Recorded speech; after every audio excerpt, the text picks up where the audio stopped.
Everyone, मैं Sumit Srivastava, founder एवं head beyond infinity tech zone bits.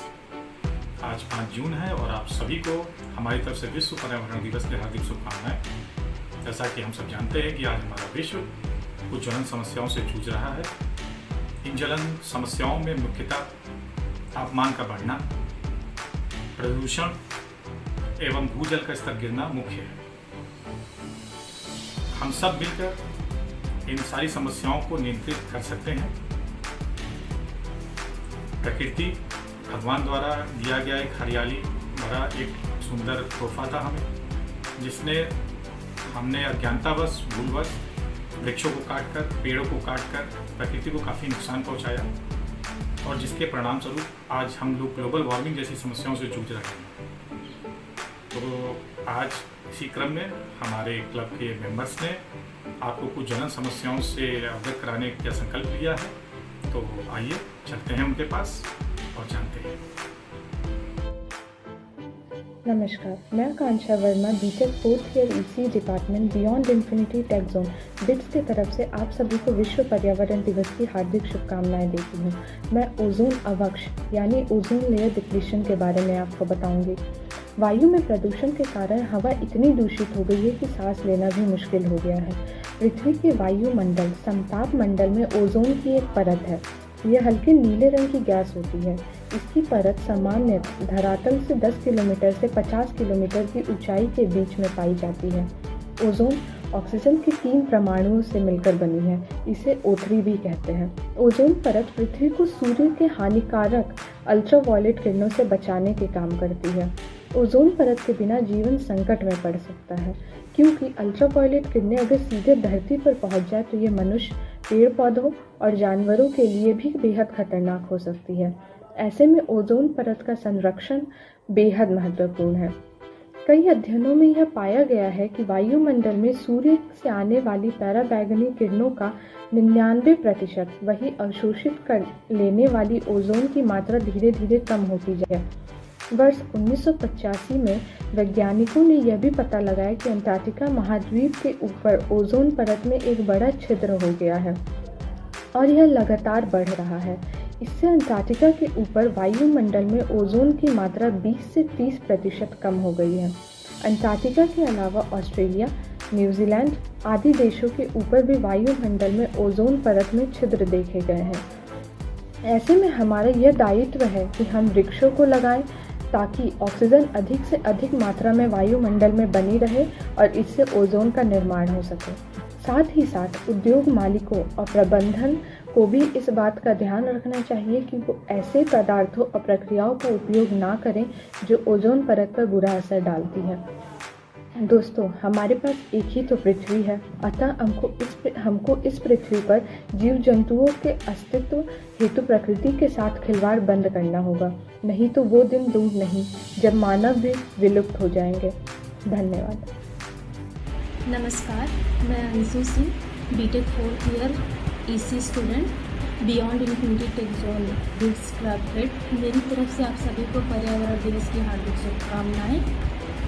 इस पर्यावरण दिवस पर मैं आप सभी को वनोन्मूलन के प्रति जागरूक करना चाहती हूँ। वनोन्मूलन का अर्थ है वन के पेड़ों को जलाना या काटना। जैसा कि हम सभी जानते हैं कि पेड़ कार्बन अनुक्रमण में महत्वपूर्ण भूमिका निभाते हैं और हमें ये भी पता है कि कार्बन डाइऑक्साइड एक ग्रीन हाउस गैस है। अतः वनों के कटाव की वजह से ग्लोबल वार्मिंग को बढ़ावा मिलता है।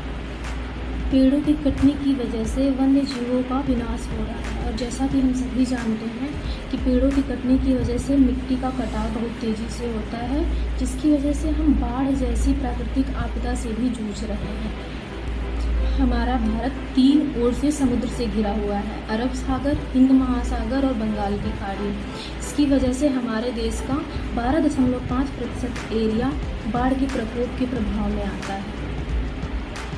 अगर हम पर्यावरण के लिए योगदान देना चाहते हैं और इससे हमारी आने वाली अगली पीढ़ी के लिए संरक्षित करना चाहते हैं, तो आइए हम प्रतिज्ञा लें कि हम अधिक से अधिक पेड़ लगाएंगे और साथ ही हमारी प्राकृतिक संपत्ति के संरक्षण में योगदान देंगे। धन्यवाद। हेलो एवरीवन, मैं Shruti Jaiswal BTech EC third year की स्टूडेंट आज ईसी डिपार्टमेंट और beyond infinity tech zone bits club की ओर से आज विश्व पर्यावरण दिवस के उपलक्ष्य में आप सभी को वेटलैंड साइट्स और उनके संरक्षण के बारे में बताना चाहूँगी। वेटलैंड साइट्स वो साइट्स होती हैं जहाँ पर पूरे साल नमी और दलदल का इलाका बना रहता है। यह दलदली इलाका हमारे लिए बहुत ही लाभकारी है, इसलिए इन्हें तत्काल संरक्षण की आवश्यकता है। परंतु यह देखा जाता है कि इसमें भी मानव छेड़छाड़ कर रहा है। यह छेड़छाड़ अभी इसे रोकना होगा, क्योंकि यदि इसे अभी नहीं रोका गया तो इसके बहुत ही भयावह रिजल्ट्स हो सकते हैं, जो कि हमें भविष्य में देखने को मिल सकते हैं। और तो और इनके संरक्षण के लिए अंतर्राष्ट्रीय स्तर पर रामसर कन्वेंशन बनाया गया है। इस कन्वेंशन के तहत कई सारे देश आपस में मिलकर चर्चा करते हैं कि कहाँ पर कि दुनिया के कौन से कोने पे कौन सी ऐसी साइट्स हैं जिन्हें तत्काल संरक्षण की आवश्यकता है। तो वहाँ पर ये कन्वेंशन एक्शन लेता है और उन्हें संरक्षण देता है। तो धन्यवाद। हम बात करते हैं एक मुख्य आपदा प्रदूषण के बारे में, जिसका मुख्य कारण है पेड़ों की कटाई। प्रदूषण पर्यावरण और जीव जंतुओं को नुकसान पहुंचाते हैं। प्रदूषण का अर्थ है वायु, जल, मिट्टी आदि का अवांछित द्रव्यों से दूषित होना, जिसका सजीवों पर प्रत्यक्ष रूप से विपरीत प्रभाव पड़ता है तथा पारिस्थितिक तंत्र को नुकसान द्वारा अन्य अप्रत्यक्ष प्रभाव पड़ते हैं। एक रिपोर्ट के अनुसार दुनिया के सबसे ज्यादा प्रदूषित शहरों में अकेले 13 शहर सिर्फ भारत में ही हैं। हम हर रोज लगभग 9000 लीटर हवा सांस के साथ अंदर लेते हैं और अपना 90% समय बंद दरवाजों के पीछे बिताते हैं। 2015 में प्रदूषण ने दुनिया में 9 मिलियन लोगों की जान ले ली। यह भी पाया गया है कि 5 साल से कम उम्र के 3 मिलियन से अधिक बच्चे हर साल प्रदूषण जैसे पर्यावरणीय कारकों के कारण मर जाते हैं। दुनिया भर में समय से पूर्व होने वाली मृत्यु के मामले में वायु प्रदूषण सबसे बड़े खतरों में से एक रूप में उभरा है। इसके जोखिमों को कम व खत्म करने के लिए गंभीर प्रयास करने की जरूरत है।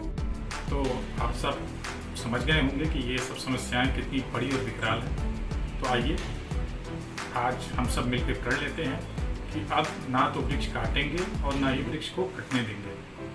हम जहाँ भी हैं, अपने घरों में, दफ्तरों में, स्कूल कॉलेजों में, वहाँ नए वृक्षों को लगाएंगे और वृक्षों को लगाएंगे ही नहीं, उनको संरक्षित भी करेंगे, उनको पेड़ों में भी तब्दील करेंगे और एक सकारात्मक पहल करेंगे इन समस्याओं को रोकने में। इन्हीं बातों के साथ हम इस कार्यक्रम को समाप्त करते हैं।